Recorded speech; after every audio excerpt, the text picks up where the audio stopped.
Bismillahirrahmanirrahim. Assalamualaikum warahmatullahi wabarakatuh.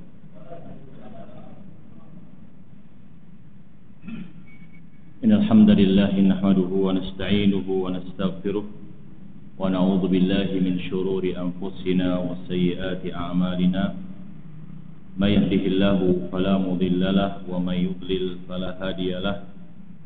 Asyhadu an la ilaha illallah wahdahu la syarika lahu wa asyhadu anna Muhammadan abduhu wa rasuluh sallallahu alaihi wa ala alihi wa ashabihi wa man tabi'ahum bi ihsanin ila yaumiddin wa sallama tasliman katsira. Ya ayyuhalladzina amanu taqullaha haqqa tuqatih wa la tamutunna illa wa antum muslimun. Amma ba'du. Ayyuhal ikhwah, azani Allah wa iyyakum jami'an. Yang pertama tentunya kita senantiasa bersyukur kepada Allah Subhanahu wa taala yang telah memberikan dan mengucurkan kepada kita limpahan karunia dan kenikmatan yang tidak mungkin kita mampu untuk menghingganya. Di samping nikmat Islam dan iman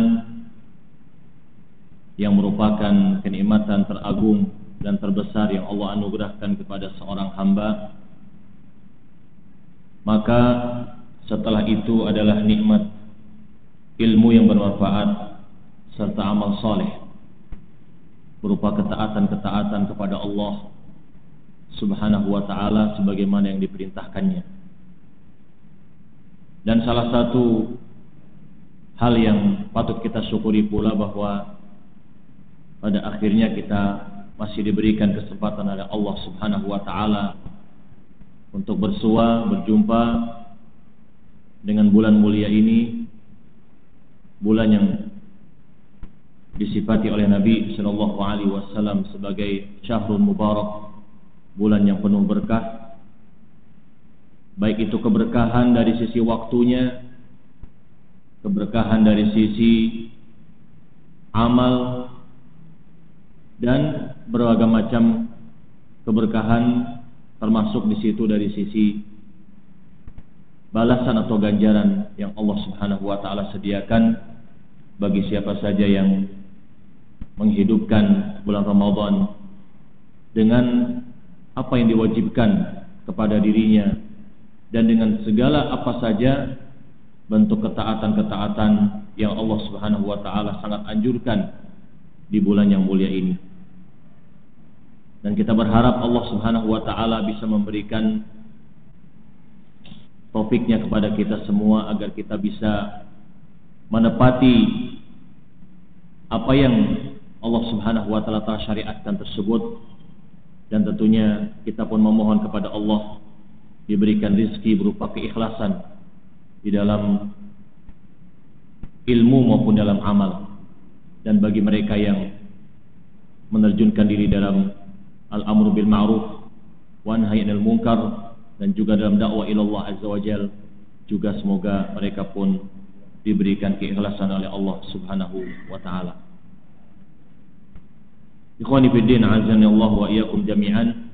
Berbicara tentang muamalah maliyah, tentunya tidak lepas daripada apa yang menjadi hajat kita sebagai manusia yang Allah Subhanahu wa taala telah ciptakan untuk bukan saja untuk saling mengenal satu sama lain, tetapi juga di situ untuk saling membutuhkan, saling memberi dan saling berinteraksi satu sama lain.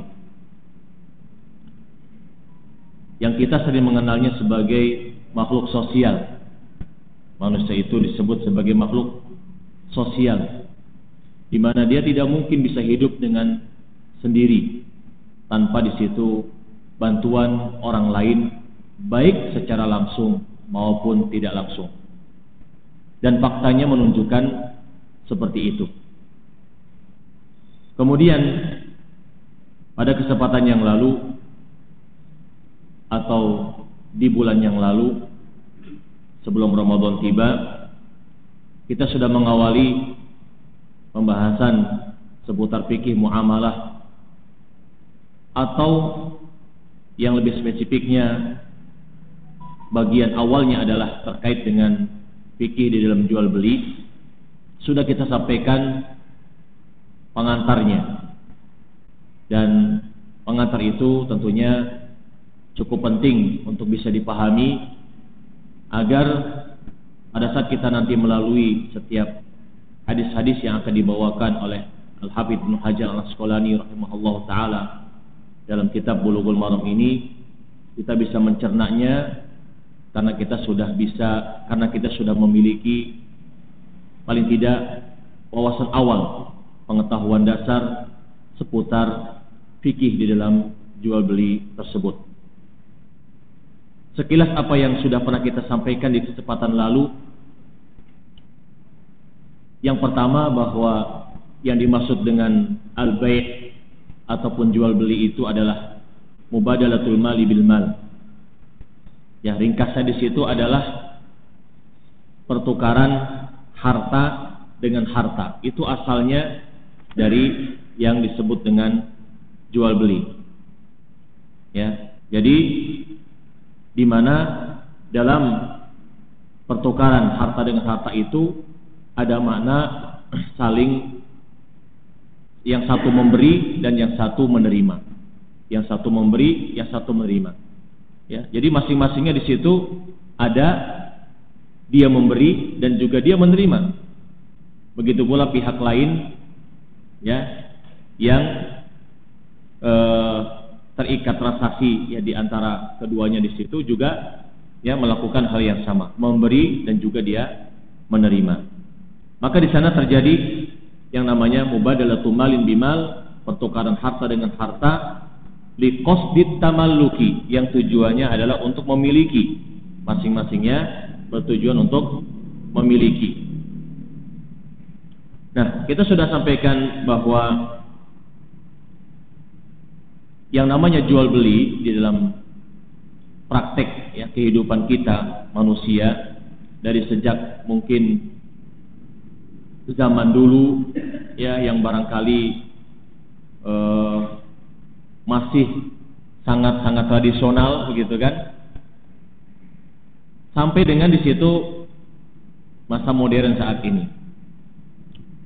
Maka kita dapati bahwa ada beragam macam jual beli yang dilakukan oleh manusia. Ada beragam macam ya jual beli yang dilakukan oleh manusia. Tapi ringkasnya di situ kita bisa kumpulkan pada 4 macam yang sudah kita sebutkan juga di kesempatan lalu. Yang pertama yaitu adalah bai'ul aini bil ain, menjual barang dengan barang. Ya, itu pertukaran barang dengan barang. Maksudnya apa yang kita sering kenal dengan istilah barter. Jadi seseorang punya ikan, dia pengen makan ayam, maka dia pun datang kepada pemilik ayam lalu mengadakan barter, pertukaran. Ya, ini saya punya ikan, ya, hasil tangkapan saya 10 ekor, saya mau beli ayam punya kamu dengan ikan ini, ditukar dengan ikan ini. Berapa banyak saya dapat ayamnya? Ya, kata si pemilik ayam, kamu mendapatkan 2 atau 3 ekor ayam misalnya. Ya, 10 ikan ditukar dengan 3 ekor ayam. Udah deal jadi, maka akhirnya masing-masing di situ pun saling bertukar. Ya, pemilik ikan menyerahkan ikannya ya kepada si pemilik ayam. Si pemilik ayam menyerahkan ayamnya kepada si pemilik ikan. Setelah itu selesai. Ya, dan itu mungkin sampai saat ini pun kita masih jumpai. Ya. Jadi jual beli yang semacam ini mungkin masih kita ya jumpai. Walaupun nanti kita akan ada ya pada saatnya dijelaskan tentang beberapa hal yang patut diperhatikan. Ya, karena terutama di situ yang terkait dengan tukar menukar barang ribawiyah. Maka itu nanti ada catatan tersendiri, pembahasan tersendiri yang insya Allah pada waktunya kita akan sampaikan. Kemudian ya setelah itu ada yang disebut dengan bai'ul aini bin naqdi. Jual beli barang dengan mata uang. Ya, sebagai harganya di situ ya, sebagai imbalannya seseorang yang punya menjual barang, dia mendapatkan imbalan ya sejumlah uang yang disepakati. Ya. Jadi misalnya di situ seseorang punya seekor ayam, dia ingin menjualnya kepada orang lain, maka dia pun datang misalnya kepada si fulan, ini saya mau jual ayam saya, harganya misalnya 50.000. Maka ketika di situ si fulan tersebut menyetujuinya, maka dia pun akan menyerahkan sejumlah uang yang diminta ataupun yang sebagaimana disepakati tersebut untuk diserahkan kepada pemilik ayam. Ya. Dan itu jenis jual beli yang semacam inilah yang paling banyak sekarang dilakukan dan paling dikenal setelah manusia mengenal yang namanya mata uang. Ya. Atau yang disebut dengan saman. Ya, kalau dulu kita mengenal ada dinar dan dirham. Kalau sekarang kita mengenal ada uang kertas yang sudah disahkan sebagai alat untuk ya transaksi. Atau bahkan kemudian sebagai ganti daripada uang juga ada mungkin semacam cek ya, dan atau yang semisalnya surat-surat yang dianggap berharga. Maka ini semua ya, apa saja yang dikategorikan sebagai mata uang atau yang dinilai atau yang dianggap sebagai mata uang, maka itu bisa dijadikan sebagai alat untuk membeli barang tertentu atau melakukan transaksi ya untuk mendapatkan barang tertentu yang diinginkan. Kemudian yang lainnya adalah jual beli mata uang dengan mata uang. Ya, kalau dalam bahasa Arabnya disebut dengan sorf. Ya, kalau kita di sini disebutnya apa? Falas. Apa? Money changer. Ya, bukan money cengir ya. Money cengir. Money changer ya. Ya, dalam bahasa Arabnya disebut dengan sorf. Nah, hanya saja memang untuk jual beli mata uang dengan mata uang ini tentunya ada persyaratan-persyaratan yang tambahan ya di situ yang harus dipelajari oleh seseorang yang ingin terjun dalam muamalah seperti itu. Jangan sampai kemudian dia jatuh kepada yang dilarang. Dan umumnya ya tentunya yang dilarang di sini berkaitan dengan jual beli mata uang dengan mata uang ini adalah riba. Ya, terkait dengan ilah riba. Nah, jadi terutamanya di situ adalah kalau jual mata uang yang sama, rupiah dengan rupiah misalnya. Karena itu dihukumi sama seperti jual emas dengan emas atau perak dengan perak. Ya, jadi kalau jual rupiah dengan rupiah tidak boleh di situ ada kelebihan. Ya, dan kita sering dapati biasanya kalau sudah menjelang lebaran 100.000 ya, uang ya pecahan 100.000 mau ditukar dengan pecahan 5.000-an. Itu jumlahnya yang diterima adalah 90.000. Dikurangi 10.000. Nah, itu tidak boleh. Ya, karena di sini ya yang dilakukan adalah jual beli mata uang yang sama. Sehingga di situ ada unsur riba ya kalau sampai ada mencari keuntungan ataupun kelebihan dari jual beli mata uang dengan mata uang yang sama. Ya, adapun kalau mata uangnya berbeda, maka para ulama telah menyepakati atau jumhur paling tidak di situ ya membolehkan seseorang di situ ada selisih. Ya, karena misalnya di situ 1 real ya itu orang bisa menghargai dengan 4.000, bisa dengan 3.800 ya rupiah begitu. Kalau 1 real Saudi dijual ya ataupun istilahnya ditukar dengan mata uang rupiah, maka kita dapati di situ bisa berbeda-beda ya nilai tukarnya. Nah, kemudian setelah itu ada yang namanya jual beli jasa dengan harta. Jual beli jasa dengan harta. Dan harta di sini bisa berupa barang ya dan bisa berupa mata uang. Jadi misalnya salah satu contoh jasa ya adalah seperti tukang. Misalnya kita minta kepada seorang tukang untuk membuatkan pagar. Ya, kita siapkan di situ bahan-bahannya, batu batanya, semennya dan sebagainya. Jadi tinggal dia mengerjakan saja, gitu kan? Jadi pekerjaan tukang bangunan ya dalam ini ya kita bayar, baik itu dengan sejumlah uang, misalnya ya sehari dibayar untuk sekarang kurang lebihnya 125.000 lah misalnya. Ya, 1 harinya kalau pakai harian. Ya, jadi kamu dibayar 125.000, setuju? Ya, udah. Maka di situ dia dapatkan ya setiap hari dari pekerjaannya itu 125.000 rupiah. Ya. Atau misalnya di situ kalau di kampung barangkali ya itu pakainya barang bayarnya. Ya, misalnya dia punya ayamnya dibayar pakai ayam. Ya, dia punyanya beras pakai beras ya. Gitu. Ini saya bayarnya pakai beras aja ya. 1 karung. Ya udah enggak apa-apa misalnya. Kalau sudah setuju, oke.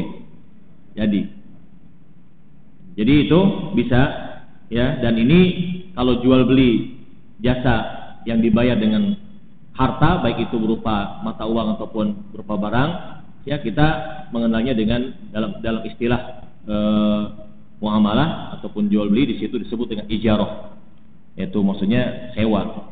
Sama seperti halnya di situ seseorang yang pekerjaannya mengangkut barang, ya seperti para porter misalkan di stasiun, ya itu jasa manggul barang.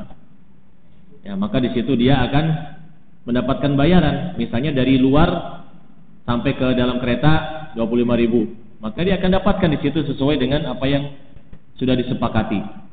Ya, kalau misalkan kemudian seseorang mau memberi lebih, ya itu terserah dia.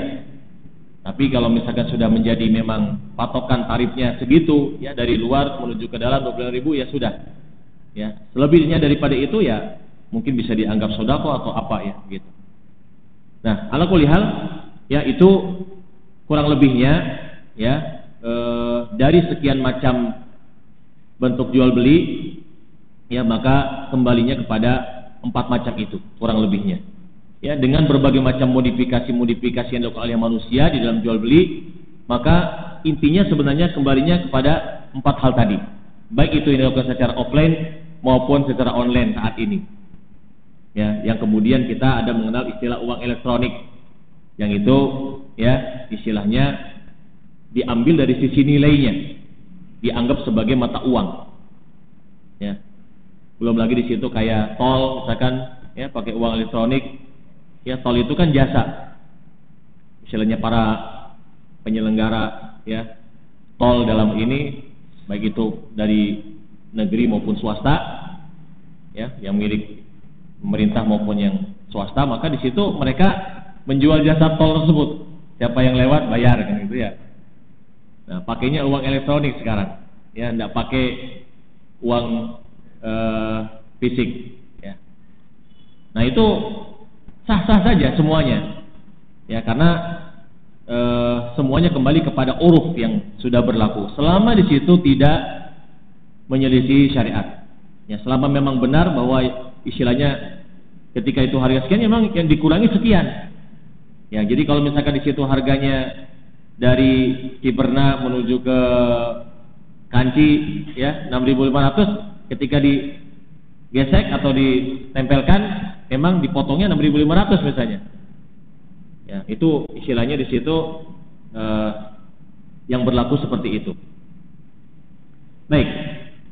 Kemudian berkaitan dengan hukum daripada jual beli secara umum, kita sudah sampaikan pula bahwa hukumnya adalah mubah karena dia masuk ke dalam ya hukum asal dari seluruh muamalat, bahwa al aslu fil muamalat ya al-ibahatu, asal muasal hukum dari muamalat-muamalat itu ya berbagai macam interaksi di antara manusia hukumnya mubah, termasuk dalam inilah jual beli.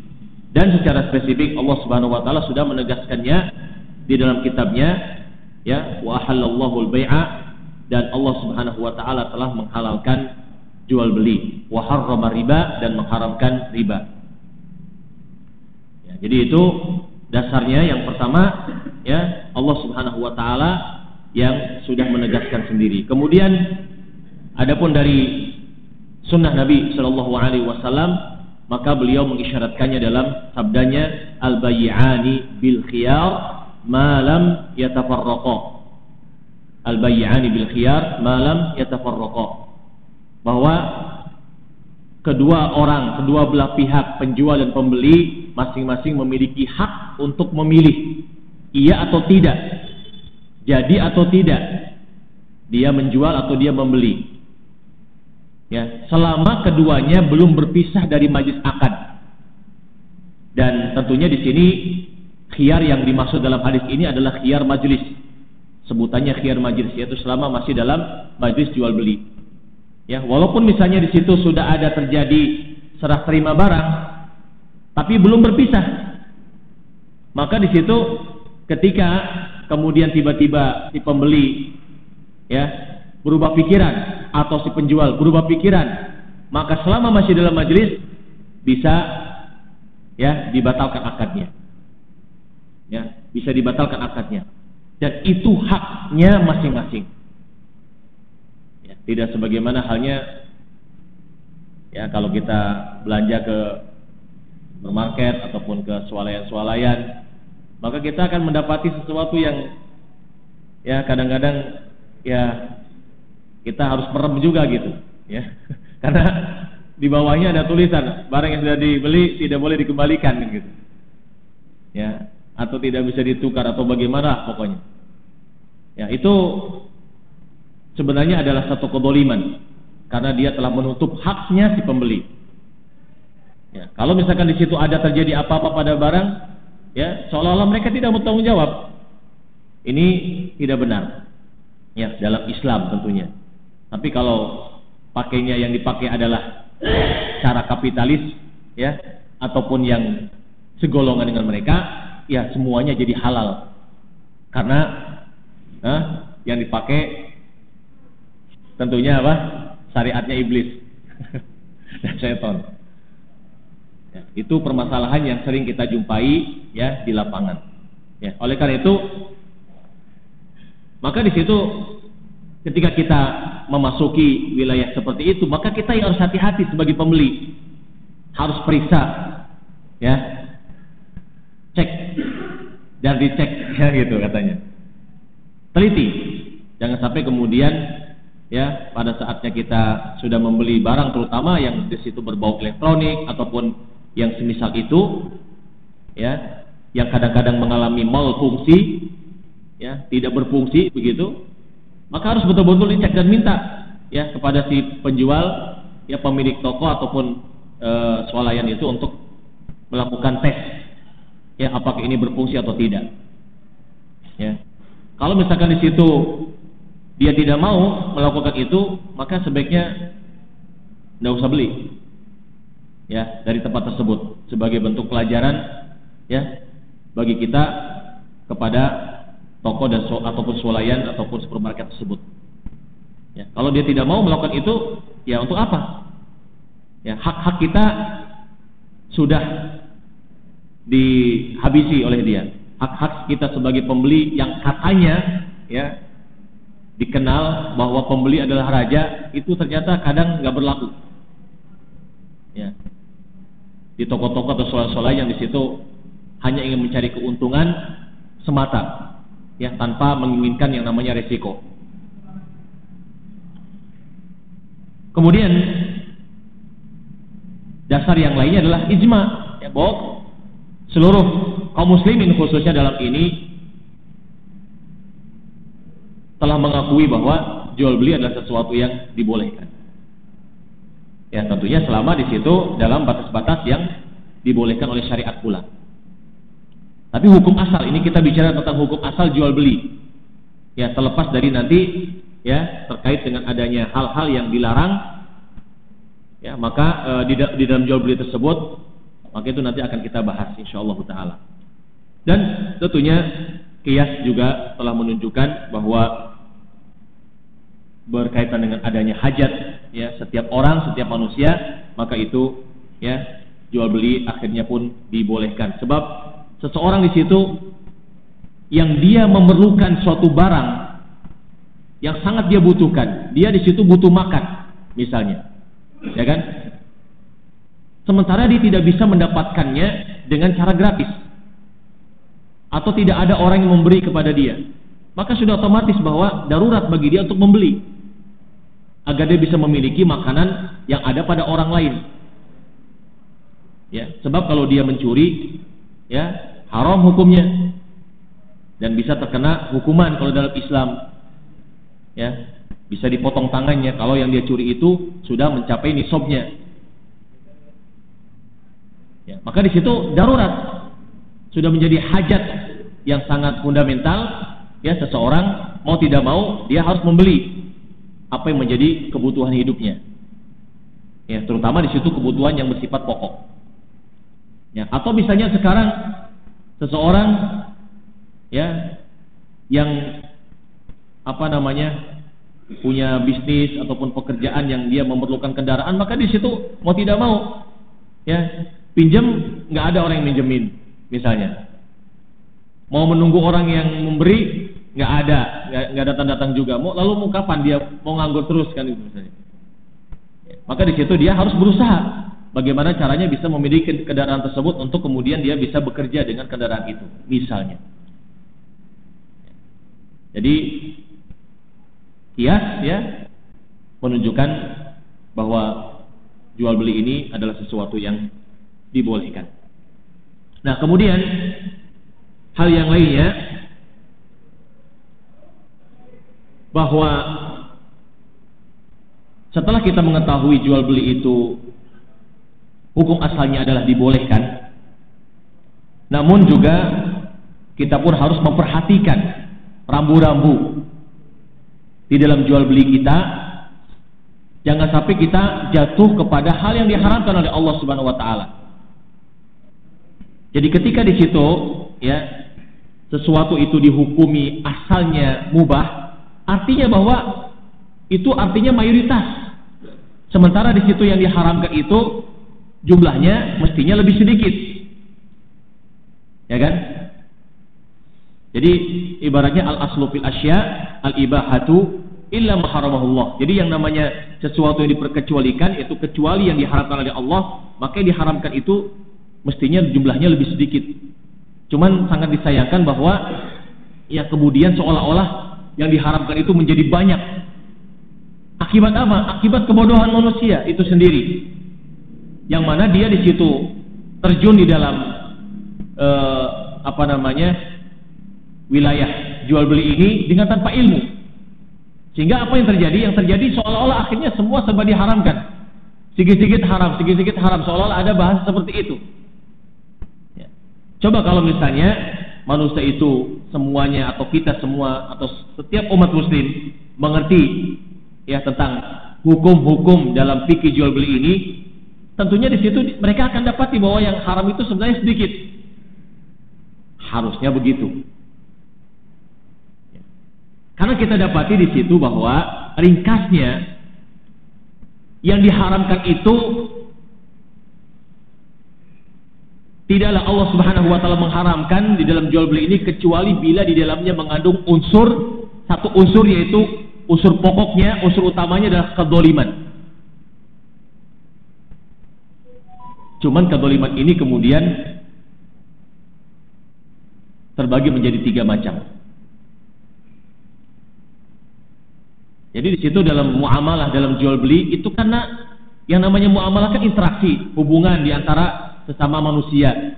Secara umum kan kita dalam berinteraksi tidak boleh kita berbuat zalim, baik dalam ucapan maupun dalam bentuk perbuatan. Maka dalam jual beli, karena dia termasuk bagian daripada interaksi sesama manusia, maka juga di situ tidak boleh ada unsur kedzaliman di dalamnya. Nah, kedzaliman di dalam jual beli ini, ya, kalau kita kumpulkan, kita ringkas, itu mencakupi tiga hal.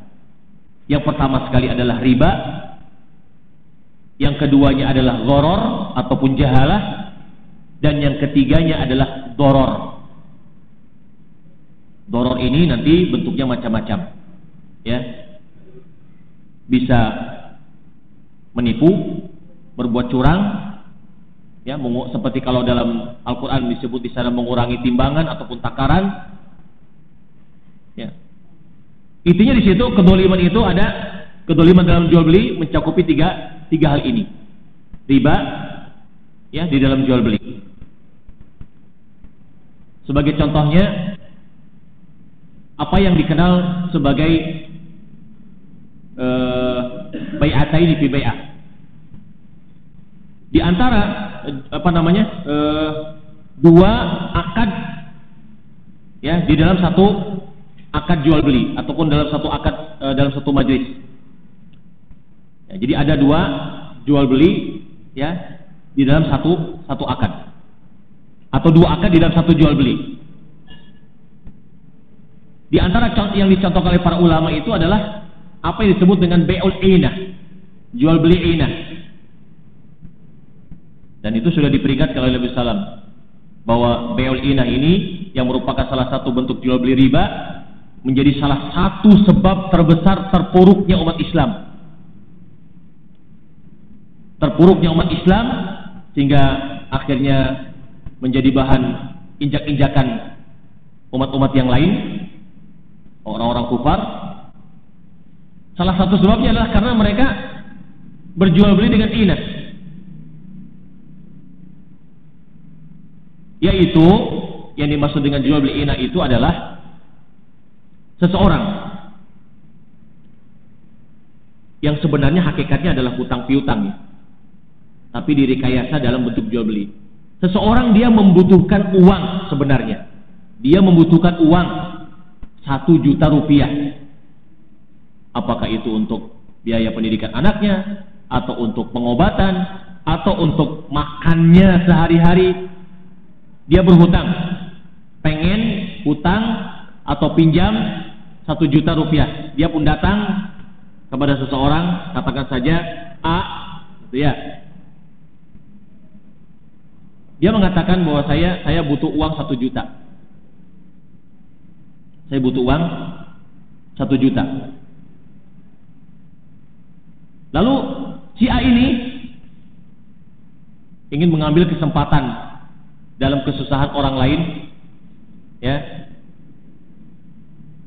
Dia pun kemudian mengatakan, gini saja, ini saya punya barang, ya, saya punya barang,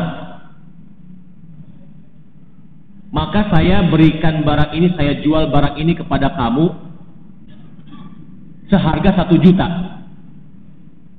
Apa kira-kira barangnya misalnya? Yang 1 jutaan, handphone misalnya. Ini saya punya HP nih, harganya 1 juta. Ya, saya jual kepada kamu harganya 1 juta. Kamu bayar, ya, dengan mencicil ataupun kamu bayarnya sebulan nanti. Saya kasih tempo, kamu bayar, ya, 1 juta. Kamu bayar nanti, ya, 1 juta setelah 1 bulan. tapi kamu jual lagi sekarang ke saya kontan seharga 900.000. Syaratnya ya, kamu jual HP tersebut sekarang ya ke saya kontan 900.000. Maka di situ ada, dari sisi akad ada dua akad, ya kan? Pertama di situ menjual, ya, si A itu menjual kepada orang ini dengan bayar ditunda atau dengan bayar tempo 1 bulan, 1 juta. Kemudian di sisi lain, ya, di waktu yang sama ada akad transaksi jual beli, ya, secara kontan dengan harga 900. Itu bentuknya BAT ini PBA, dan itu disebut dengan jual beli inah, dan itu adalah riba, ya, jual beli riba. Karena hakikatnya di situ sebenarnya orang ini berhutang, jadi dia di situ berhutang, ya, 1 juta. Jadi pada sebulan nanti dia harus bayar 1 juta, tapi dia menerima uang cuma 900.000. Jadi hakikatnya sebenarnya dia menerima 900.000, tapi suruh bayar 1 juta. Jadi hutang piutang tapi direkayasa dalam bentuk jual beli, maka disebutlah dengan bai'ul inah. Kemudian yang kedua tadi al-gharar, jahalah. Ini saya sengaja ulangi karena mungkin ada teman-teman yang waktu itu nggak hadir, ya, dan juga sebagai bentuk murojaah bagi yang sudah pernah mendapatkannya. Gharar ataupun jahalah, yaitu ketidakjelasan di dalam akad tersebut, ya, di dalam akad tersebut ketika di situ ada si penjual, ada pembeli, ya, maka di situ kan ada yang diperjualbelikan apa? Ya, barang dengan mata uang misalnya, atau barang dengan barang. Maka di situ harus jelas, ya, barang yang dikatakan sebagai musman dan mata uang yang sebagai saman, sebagai harganya. Ya, jadi barang di situ, objek yang diperjualbelikan itu harus jelas. Apa di situ? Ya. Jangan sesuatu yang majhul, yang tidak jelas.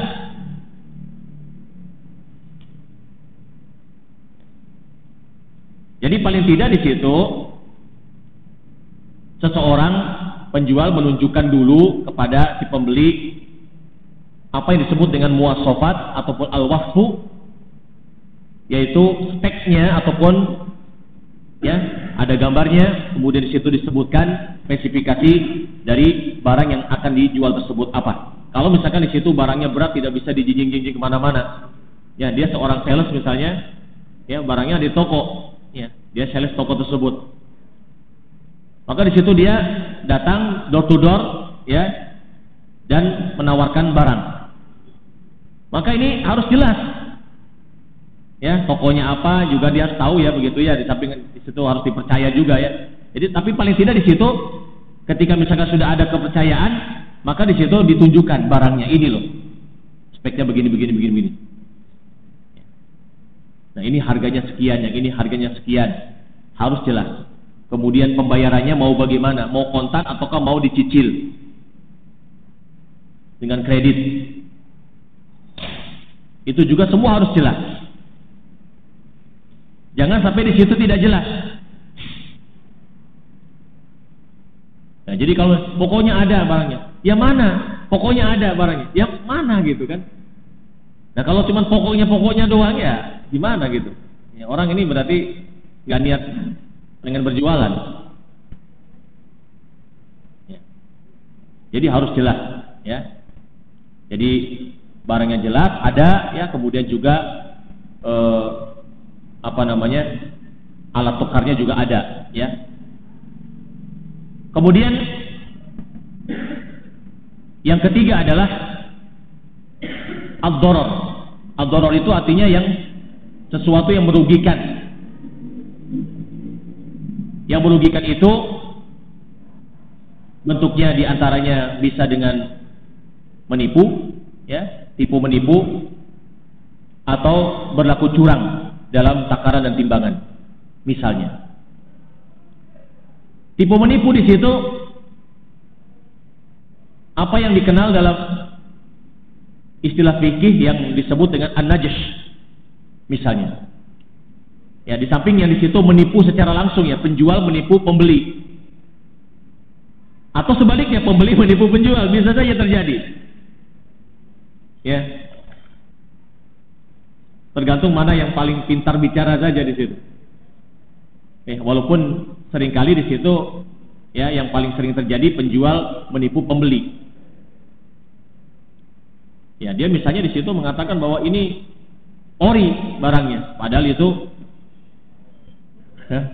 barang tiruan, ya, bukan barang ori tapi barang tiruan, imitasi misalnya. Nah, ini penipuan. Orang yang pembeli yang di situ dia tidak tahu menahu, tidak mengerti di situ barang, ya. Orang yang memang istilahnya di situ masih polos, ya, lugu, culun, ya, gitu kan. Nah, ini seringkali menjadi bulan-bulanan si penjual. Ya, datang misalkan dalam keadaan pelangga-pelongo gitu, ya. Nanya ini barang gitu kan. Ya. Dimain-mainin sama si penjual, ya, kesempatan di situ ini, ya, dapat objekan, ya, nah, dikerjain. Nah, itu, ya, ini adalah salah satu yang masih sering terjadi di mana-mana. Apalagi kalau misalkan di situ ini hati-hati, kalau yang beli anak-anak, ya kan, makanya orang tua harus hati-hati, ya. Jadi anak-anak ini jangan kalau dia belum balik dan belum ngerti uang, belum ngerti di situ, ya, macam-macam lah gitu kan. Maka hendaknya jangan diberi banyak-banyak, ya, di situ uang jajannya gitu, ya. Ya, secukupnya apa yang dia butuhkan. Misalkan mau beli permen, berapa permen misalnya? Ya, harganya berapa permennya? 1.000, ya udah kasih 1.000 aja. Itu misalnya. Ya, jangan di situ kemudian dikasih, mau beli permen dikasih 1.000, nanti uangnya bisa lenyap, ya, karena dibohongin misalnya, ditipu. Nah, itu, ya, istilahnya kembalinya kezaliman itu, ya, dalam jual beli, ya, kepada 3 hal tersebut. Nah, kemudian apa yang sudah kita sampaikan pula, ya, tentang adanya syarat-syarat di dalam jual beli. Jadi jual beli ini bisa dinyatakan sah, ya, kalau memenuhi syarat-syaratnya. Nah, syarat-syarat tersebut ada yang berkaitan dengan si pelaku transaksi, yaitu si penjual atau pembeli, dan ada yang berkaitan dengan objek yang diperjualbelikan. Kurang lebihnya di sana ada, ya, yang sudah kita sebutkan ada 6, ya, pada pertemuan yang lalu. Yang pertama di situ adalah yang berkaitan dengan pelaku transaksi, ya, kedua belah pihak, si penjual dan pembeli, yaitu harus ada saling ridho di antara keduanya. Lawan daripada ridho yaitu apa? Paksaan. Baik si penjual maksa, ya, kepada si pembeli, atau pembelinya yang maksa, ya, kepada si pemilik barang. Ya, jadi bisa jadi situ si pembeli yang memaksa, ya, kepada pemilik barang, atau si pemilik barang yang memaksa kepada orang untuk membeli barangnya. Maka itu tidak boleh. Jadi kalau di situ ada paksaan seperti itu, ya, apalagi paksaannya disertai dengan unsur ancaman, maka itu adalah kriminal, ya, dan tidak sah jual belinya. Ya, ini satu tentunya kalau itu terjadi, ya, maka itu juga merupakan salah satu bentuk kezaliman, ya, karena itu masuk ke dalam bentuk doror, ya, memaksa orang untuk membeli ataupun memaksa orang menjual ya barangnya. Nah, dasarnya di situ tentunya dari apa yang Allah Subhanahu wa taala katakan ya ketika Allah memanggil orang-orang yang beriman ya agar jangan saling memakan harta di antara mereka dengan cara yang batil. Ya ayyuhalladzina amanu la ta'kulu amwalakum bainakum bil batili.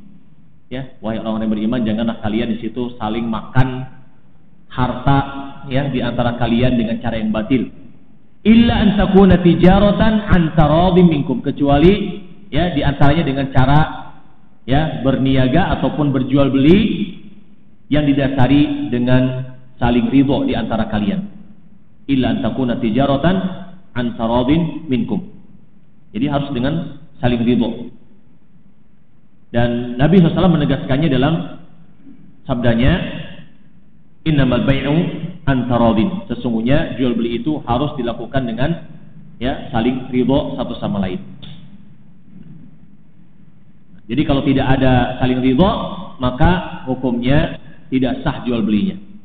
Ya. Jadi kalau misalnya terjadi, maka itu bisa dibatalkan.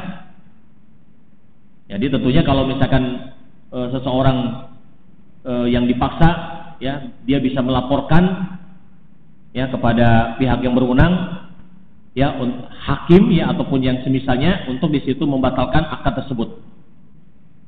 Ya karena memang di situ tidak sah jual belinya. Kemudian syarat yang lainnya yaitu ahliyatu al-aqidi. Bahwa si penjual ataupun si pembeli ataupun pelaku transaksi ini harus memiliki kecakapan atau dia dikatakan dalam bahasanya jaizut tasarruf. Jadi orang yang boleh untuk melakukan transaksi. Apa itu kriterianya? Seseorang ya dikatakan jaizut tasarruf, boleh melakukan sebuah transaksi, yaitu kalau dia di samping berakal, dia juga harus rasyidun, ya, cakap, mengerti uang, mengerti barang, ya. Jadi dia di situ bisa mengatur hartanya, ya kalau dia di situ pemilik harta, ya, dan dia di situ tahu, ya dalam berjual beli, ya. Jadi lawannya daripada rasyid adalah safihun.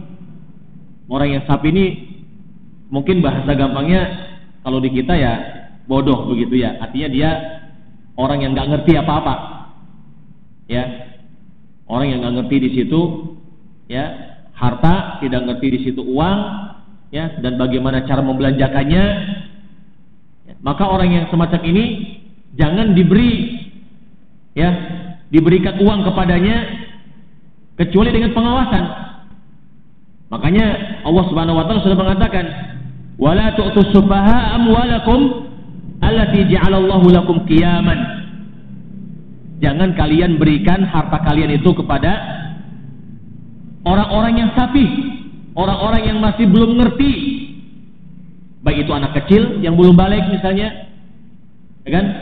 Atau mungkin orang yang di situ memang punya kelainan, ya, walaupun dia dari sisi usia sudah balik misalnya, ya, tetapi dia di situ tadi itu nggak ngerti uang, ngitung duit aja nggak bisa. Ini uang berapa nggak ngerti misalnya, ya kan? Ada keterbelakangan. Maka ini harus ada pengawasan. Jangan kita memberi uang kepadanya ya tanpa ada pengawasan. Karena uang ini, harta ini dijadikan oleh Allah Subhanahu wa taala sebagai penopang kehidupan kalian. Allati ja'alallahu lakum qiyaman. Maka jangan disia-siakan harta itu. Ya. Maka kita sangat disayangkan, artinya sangat menyayangkan ada orang tua di situ yang anaknya masih belum lagi balik. Ya, sudah diberikan uang jajan berlebih sehari 100.000 misalnya. Ya udah, ya 100.000 itu bisa saja habis langsung seketika. ya, tidak butuh waktu yang banyak. Ya, namanya anak yang memang sudah istilahnya sudah dicekoki dengan harta yang ya berlebih ya, begitu kan? Sudah dia bisa menghambur-hamburkan harta semau dia, ya kan? Itu haram hukumnya. Ya, seseorang diberikan harta oleh Allah Subhanahu wa taala yang hakikatnya itu adalah harta Allah. Ya, tetapi di situ dia membelanjakannya dengan cara yang tidak sesuai aturan Allah Subhanahu wa taala. Jadi kita punya harta memang ya kita diperintahkan untuk mengelolanya, tapi kita tidak boleh sembarangan juga. Sebab hakikatnya itu harta amanah dari Allah Subhanahu wa taala.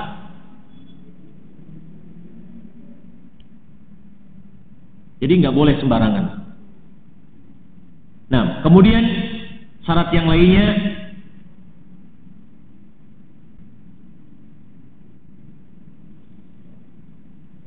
bahwa objek yang diperjualbelikan, apakah itu berupa barang ataukah berupa jasa, haruslah sesuatu yang mubah kemanfaatannya. Jadi kalau itu diharamkan oleh Allah Subhanahu wa taala, nggak boleh. Ya. Tidak boleh diperjualbelikan. Ya, barang-barang yang diharamkan misalnya seperti khamr contohnya. Tidak boleh di situ memperjualbelikan khamr. Karena di sini dipersyaratkan bahwa barang yang diperjualbelikan itu harus sesuatu yang mubah kemanfaatannya. Begitu pula dengan jasa. Apa ada di situ jasa yang haram? Ada. Seperti dukun, ya misalnya. Dukun, ya, mengambil jasa dukun, mengambil jasa paranormal, ya, orang pintar dalam tanda petik. Maka itu adalah bentuk-bentuk jasa yang diharamkan. Apalagi di situ waliyadzubillah, ya, para penjajah atau wanita-wanita yang dengan alasan ekonomi di situ menjual dirinya. Kasbuz zina, penghasilan dari zina, waliyadzubillah. Jadi itu adalah merupakan jasa-jasa, bentuk-bentuk jasa yang diharamkan. Ya. Ada di situ yang jasa tersebut bisa jadi dari hukum asalnya secara zatnya mubah, tetapi dia bisa menjadi haram karena dia di situ jasa tersebut digunakan untuk mengantarkan sesuatu yang haram. Ya, misalnya apa di situ? Ya, mengantarkan barang-barang ilegal, atau memang mengantarkan barang-barang yang memang dari sisi asalnya haram. Jadi, misalkan di situ orang punya perahu, ya, maka di situ dia diminta untuk mengantarkan ganja, misalkan narkoba, ya begitu, ya, ke tempat lain. Maka di situ, walaupun jasa tersebut, ya, jasa istilahnya transportasi ini pada hukum asalnya adalah mubah, tetapi ketika dia digunakan untuk yang diharamkan, maka jadi haram.